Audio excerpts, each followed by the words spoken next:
पंचोग्र पापाश्चर्य छत्म कारिणः, 5 महापाप कहे गए हैं। 5 महापाप कहे गए हैं।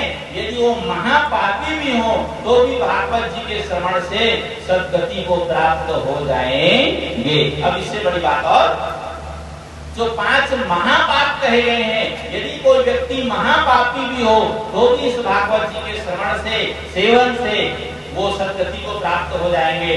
तो फिर और क्या कहना। इसी विषय में फिर एक उदाहरण दिया गया धूमकारी जी का।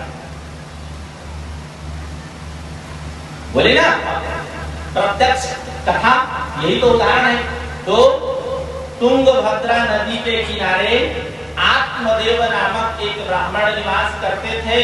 सब प्रकार से संपन्न थे, बस कमी एक बात की थी, उनके कोई संतान नहीं थे। तुंगभद्रा नदी के किनारे निवास करते थे। पंडित जी अच्छे थे, कोई संशय नहीं, लेकिन प्रारब्ध कर्मवश उन्हें संतान की प्राप्ति नहीं हुई थी। धीरे धीरे समय बीता जा रहा था, चतुर्थावस्था आ गई, पंडित जी को अभी तक संतान की प्राप्ति नहीं हुई थी। पंडित जी इस बात से दुखी होकर के वो एक बार जो है घर बार छोड़ करके वन को चले गए। वन में एक तपस्वी से, एक महात्मा से उनकी भेंट हुई।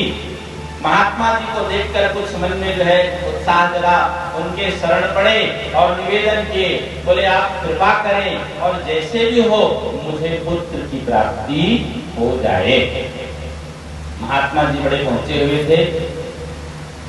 जो आत्मदेव ब्राह्मण थे उनकी मस्तक रेखा देखे उन्हें समझ में आ गया कि तुम्हारे जीवन में पुत्र सुख नहीं है। उन्हें समझाए हैं, बोले तुम ये पुत्र की लालसा छोड़ दो और सुंदर भगवत स्तुति करो, भगवत ज्ञान करो, भगवत भजन करो, जिससे तुम्हें सद्गति की प्राप्ति। तुम्हारे जीवन में पुत्र सुख नहीं है। ब्राह्मण देव नहीं माने, ध्यान से सुनेंगे।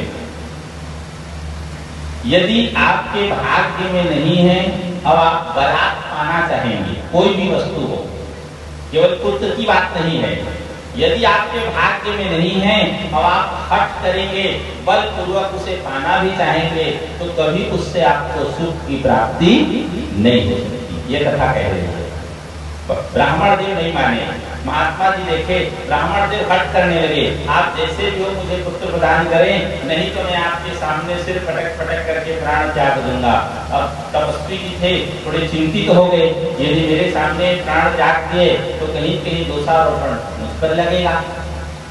तो ठीक है, अब तुम नहीं मानते हो तो तुम जानो।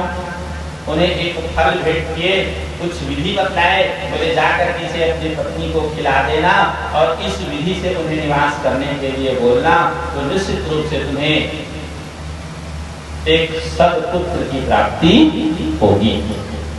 पंडित जी बड़े प्रसन्न हुए, अब घर लौटे, पत्नी को ये सारी बात बतलाए। पत्नी जी का नाम था धुंधुली। आत्मदेव ब्राह्मण की पत्नी का नाम धुंधुली।